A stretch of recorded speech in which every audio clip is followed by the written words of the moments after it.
Our guest, he is the senior legal analyst at the Heritage Foundation. He is the director of election reform at Heritage Action. His first book, Who's Counting, on voter ID, the truth about voter ID laws and how best to protect our vote.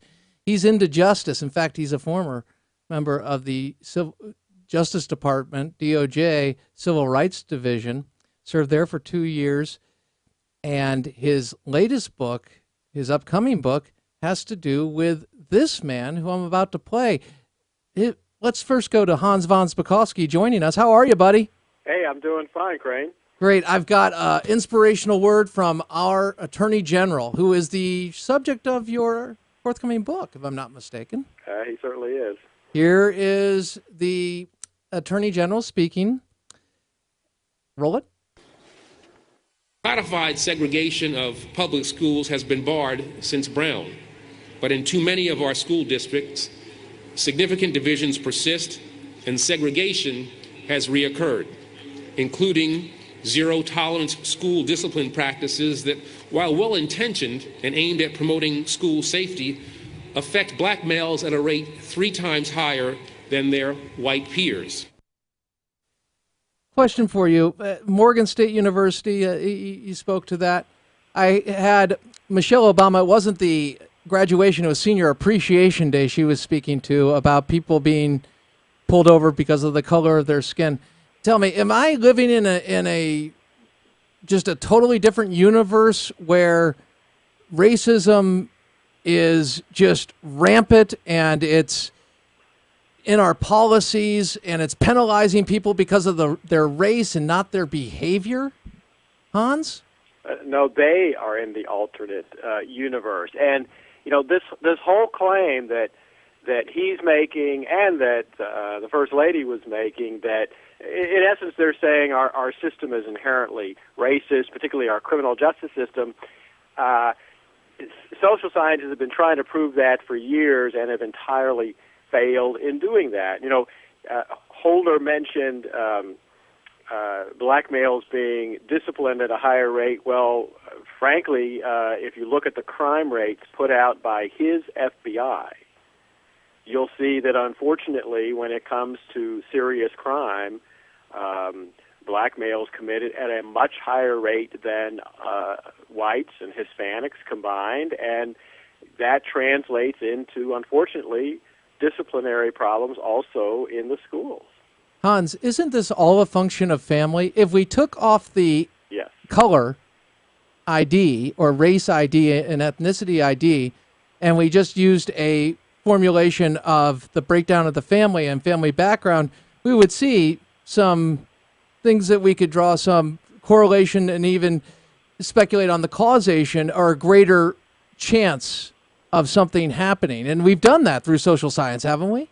Yes, we certainly have. And in fact, that's part of the problem. As you know, the rate of unwed mothers, unfortunately, in the black community has been far ahead of other races in the United States. And so you have all these kids, unfortunately, being raised in one-parent families without 2 parents, without that tends to put them down into poverty and all kinds of other factors that feed into it and cause these kind of problems. Tell me this, Hans, just shifting gears because accountability and time, and obviously we want to get to as much as we can. There was an email and some discovery of last week that we learned that there was political pressure coming from Michigan, the senior senator, if I'm not mistaken, from Michigan, and the IRS regarding the IRS scandal. What did we learn, and how big is this news? Well, it was Carl Levin, and what came out were letters that he sent to the IRS specifically listing the conservative organizations that he wanted targeted, and they were targeted by the IRS. I have to say, this is really no surprise because, in fact, he and many other Democratic legislators had been asking the IRS on many different occasions over the past few years to go after and target conservative organizations. The contempt of Congress for Lois Lerner, I know that you've commented, you've written about it and explaining it for the rest of the legal community as well as talk radio land. And I'll just speak for myself. I need a lot of explaining, and I appreciate your style. Tell me this. When we look at Lois Lerner, would it be good to offer her immunity in order to get the information that we need to connect the dots?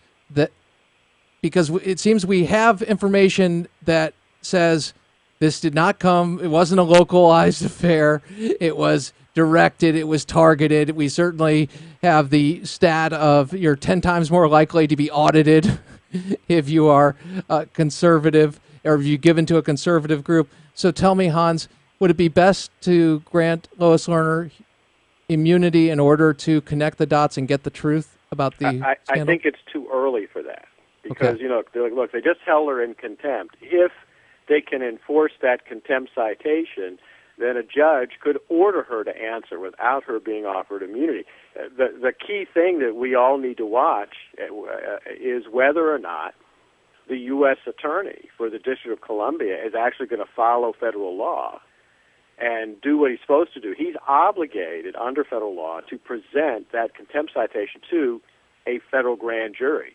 And it will be very interesting to see whether he actually does that and follows the law, or, like on so many other occasions, the Holder Justice Department basically decides, well, we don't care what the law says. Tell me, with the Veterans Administration and the information we are learning, and apparently he learned about Phoenix, the White House learned about Phoenix through news reports, it seems to be a pattern of the way they learn about things, and then we learn they may have known earlier, but that depends if they comment on it and reveal that by accident. But here's my question. Is there anything criminal, and should there be a criminal probe specifically, or is that part of the Inspector General's review? Yeah, I don't think we know enough yet to really make a determination about whether anything criminal happened. I mean, it sounds like there certainly was negligence, potentially incompetence involved, but that may not rise to criminal misbehavior. You know, what's interesting about them saying that they only learned about it from news reports, as you know, they said that on many different occasions, on many things like Operation Fast and Furious also, which makes you think, does the president have, an entire cadre of incompetent people working for him that none of them ever call the White House to let them know about a problem? It's an excellent question. The AP scandal, too, that was the way they learned about it. And that's, right. I guess he would be known as the bubble president, but he's a leftist president, so they're never going to describe him that way. They can only do that to President Bush. But that said, that was my editorializing. People are familiar, obviously. Tell me something, Hans. First Amendment. Is it important to have the First Amendment? And did Harry Reid just basically give up by trying to pass something that was such a abrogation of the First Amendment last week? Oh, yeah. They're proposing a constitutional amendment that would severely restrict and cut back on the First Amendment. It's really one of the most outrageous proposals I've ever seen. And yet Harry Reid, Senator Tom Udall, who's sponsoring, they're all putting this down as well. This is our attempt to clean up the election process. No, it's their attempt to put rules in place that would allow Congress to basically censor political speech and political activity they don't like. Frankly, if I was a voter anywhere, I would try to vote out of office anyone who helps sponsor this kind of an amendment. Well, it seems that they do have a lot of credibility in trying to protect us and in the issue of speech, especially with the IRS scandal just being a phony scandal. So that said, Hans, I guess we can, I don't know if I should go with sarcasm because it's just so frustrating, quite frankly. Thoughts on Benghazi? Any thoughts on the select committee, Hans, and the idea that we will actually get someplace and Trey Gowdy will be able to do his job? Yeah, like I said, I mean, having a committee that spends 100% of its time with staff investigating this, you're much more likely to get something done than when you have a regular House committee that has many different tasks and many different issues that it has to deal with. So, and look, Trey Gowdy, most people know, he's a former assistant U.S. attorney, a real prosecutor. So he actually knows how to conduct a real investigation. Absolutely. As do you. Hey, can you tell me the title of the book again, Hans? It's called Obama's Enforcer, Eric Holder's Justice Department. We are waiting. Looking forward to it. Hans von Spakovsky, it is always a pleasure.